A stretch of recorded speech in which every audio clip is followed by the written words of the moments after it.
Good morning students of class 7th।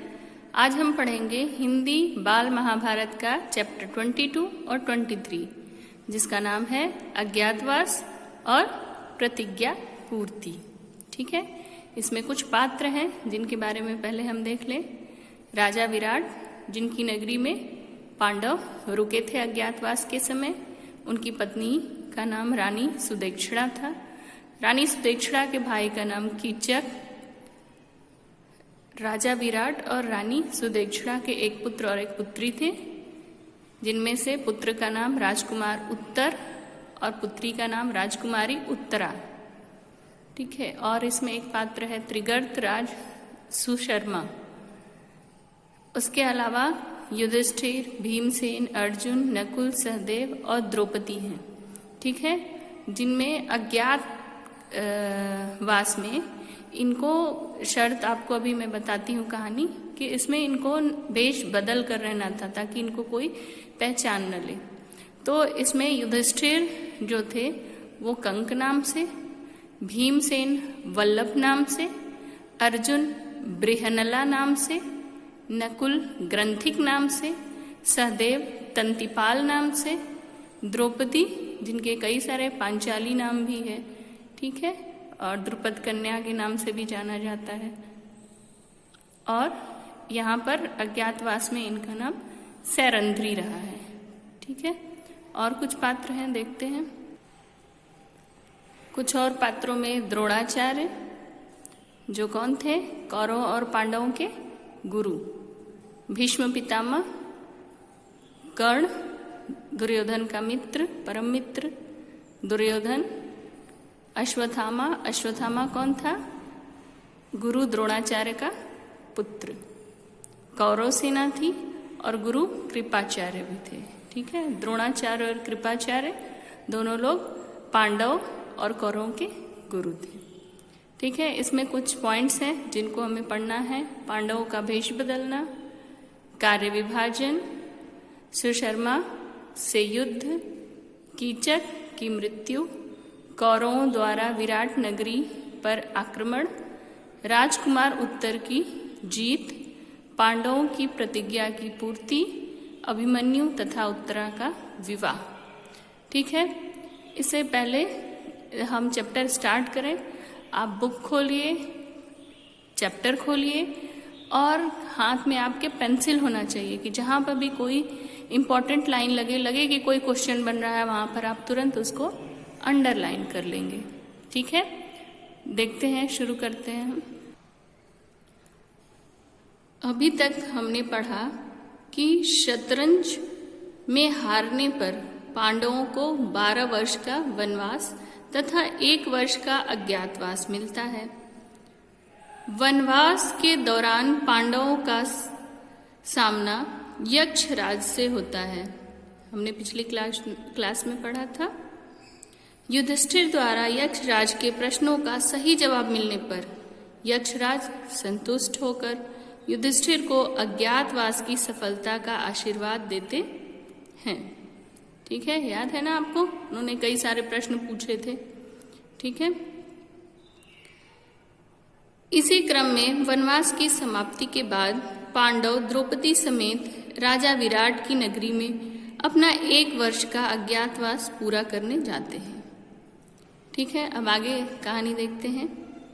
राजा विराट ने 5 पांडवों को पहचाना नहीं, परंतु उन्होंने 5 पांडवों को द्रौपदी सहित अपने राज्य में कुछ काम करने को दे दिया, मतलब वहां पर उन्हें रख लिया, आश्रय दिया।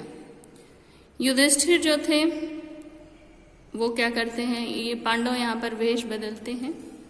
युधिष्ठिर कंक नाम से राजा के दरबारी बन गए, जो चौपड़ एक प्रकार का खेल होता है, खेल कर दिन बिताने लगे। भीमसेन वल्लभ नाम के रसोइयों के मुखिया बन गए। कभी कभी कुश्ती भी लड़ लिया करते थे, कभी कभी जानवरों के साथ, जो हाथी, सिंह, उनके साथ भी उनका मुकाबला हो जाया करता था। आपको मालूम ही है कि भीमसेन बहुत अधिक शक्तिशाली थे। अर्जुन को स्त्री का वेश मिलता है। वह स्त्री के वेश में बृहन्नला नाम से रानी के महल में विराट की पुत्री तथा उनकी सहेलियों को नृत्य संगीत सिखाने लगे। ठीक है। नकुल ग्रंथिक नाम से घोड़ों की देखभाल और उनकी बीमारियों का इलाज करने लगे। सहदेव तंतिपाल नाम के रूप में गाय बैलों की देखभाल करने लगे। द्रौपदी जो थी सैरंध्री नाम की दासी के रूप में रानी सुदेक्षणा की दासी बनी। जिस द्रौपदी के सेवा में कितने ही दासियां लगी रहती थीं, आज वह स्वयं किसी की दासी थी। ठीक है, वहां पर आगे देखते हैं कीचक के बारे में। रानी सुदेक्षणा का भाई कीचक बड़ा ही बलिष्ठ माने बल वाला और प्रतापी वीर था।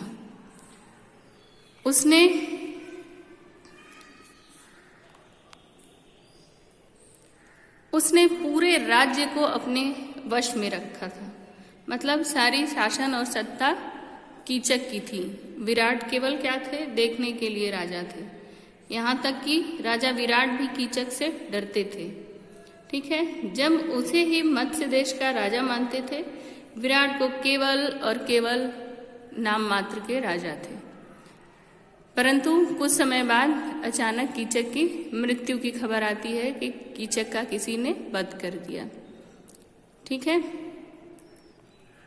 तब क्या होता है कि राजा सुशर्मा और कौरवों को यह आभास होता है कि कहीं ऐसा तो नहीं कि पांडव अपना जो अज्ञातवास है वो राजा विराट के यहाँ निवास कर रहे हैं, क्योंकि कीचक बहुत ही प्रतापी था।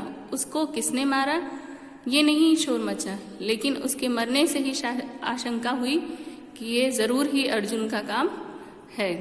ठीक है, त्रिगर्त राज सुशर्मा के बारे में देखते हैं। वह विराट के गायों के झुंड अपने कब्जे में कर लिया। तब युधिष्ठिर ने विराट को समझाते हुए कहा कि बल्लभ, तंतिपाल तथा ग्रंथिक के साथ मैं अपने आपके इस युद्ध में सहायता करूंगा। अर्थात सुशर्मा ने राजा विराट की नगरी पर आक्रमण कर दिया। जैसे ही उसे पता चला कि कीचक की मृत्यु हो गई तो राज्य क्या हो गया, कमजोर हो गया और उसने आक्रमण कर दिया। घोर युद्ध हुआ और राजा विराट बंदी बना लिए गए। तब भीमसेन ने राजा विराट को छुड़ाकर सुशर्मा को बंदी बना लिया। सुशर्मा को बंदी बनाने की खबर पाकर नगरवासियों ने राजा विराट का खूब स्वागत किया। कुछ समय पश्चात खबर मिली कि किसी ने कीचक का वध कर दिया। किसको खबर मिली? कौरवों को अभी मिली, सुशर्मा को पहले मिल गई थी। ठीक है, फिर दूसरी ओर से राज्य के किसने, कौरवों ने भी आक्रमण कर दिया। ठीक है, पता चलता है कि कोई कमजोर है तो उसके ऊपर आक्रमण कर दिया, किसी नगरी के ऊपर। उधर राजा विराट के पुत्र उत्तर को जब मालूम हुआ कि दुर्योधन ने आक्रमण कर दिया तो वह एकदम से डर गया। जब उसे पता चला कि दुर्योधन उसकी तरफ ही आ रहा है, तब वह बृहन्नला से बोला कि तुम मेरे प्राणों की रक्षा करो।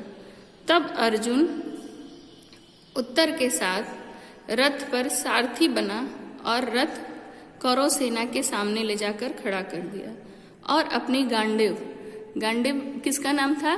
अर्जुन के धनुष का नाम। ठीक है, और उसने अपने गांडीव से 3 बार टंकार की, आवाज की। ठीक है, और जिसकी आवाज से कौरव सेना कांप गई और सबको आभास हो गया कि कौन आ गया, अर्जुन आ गया है। द्रोणाचार्य, भीष्म पितामह, कर्ण, दुर्योधन, कृपाचार्य, कौरव सेना सबने पहचान लिया कि यह कौन है, अर्जुन है। दुर्योधन खुश हुआ कि 1 वर्ष का अज्ञातवास अभी पूरा नहीं हुआ है, उससे पहले ही अर्जुन प्रकट हो गया, मतलब पकड़ा गया। अब उसे पुनः 12 वर्ष का वनवास काटना होगा। इसके बाद 5 पांडव तथा कौरवों से युद्ध हुआ। तभी द्रोण पुत्र अश्वत्थामा से रहा न गया, वह बहुत आतुर था। उसने भीष्म पितामह से कहा कि अब पुनः पांडवों को 12 वर्ष का वनवास हो। तब भीष्म पितामह बताते हैं कि पांडवों की प्रतिज्ञा कल ही पूरी हो चुकी है, क्योंकि प्रत्येक वर्ष में समान दिन नहीं होते हैं, ये घटते और बढ़ते रहते हैं। अब अर्जुन ने अपने गांडीव से टंकार से बताया है कि अज्ञातवास की अवधि पूरी हो गई है। यह बात किसने बताया? यह बात अर्जुन ने गांडीव से आवाज करके टंकार भर के बताई कि उसका अज्ञातवास पूर्ण हो गया है। इस प्रकार भीषण युद्ध हुआ और दुर्योधन घायल होकर मैदान छोड़कर भाग गया। भीष्म पितामह की सलाह से बाकी सब भी हस्तिनापुर लौट गए। ठीक है। जब राजकुमार उत्तर के विजय के कारण विराट की बात को खबरी लेके जाता है और बताता है राजा विराट को कि आपके पुत्र राजकुमार उत्तर की विजय हुई है, वह युद्ध में विजय प्राप्त किए हैं, तो वह बहुत ही प्रसन्न होते हैं राजा विराट, और वह पांडवों का धन्यवाद करते हैं और वह जान जाते हैं कि यह जो भी हमारे यहाँ कंक, बल्लभ, बृहनला, ग्रंथिक, तंतिपाल, सरंध्री हैं, यह कौन है? यह पांडव और द्रौपदी हैं। उसके बाद वह अनुरोध करते हैं कि अपनी पुत्री उत्तरा का विवाह अभिमन्यु से हो जाए, और अभिमन्यु से उत्तरा का विवाह हो जाता है। अभिमन्यु अर्जुन पुत्र है और उत्तरा विराट राजा की पुत्री है। ठीक है, यह दोनों पार्ट यहीं पर समाप्त होता है।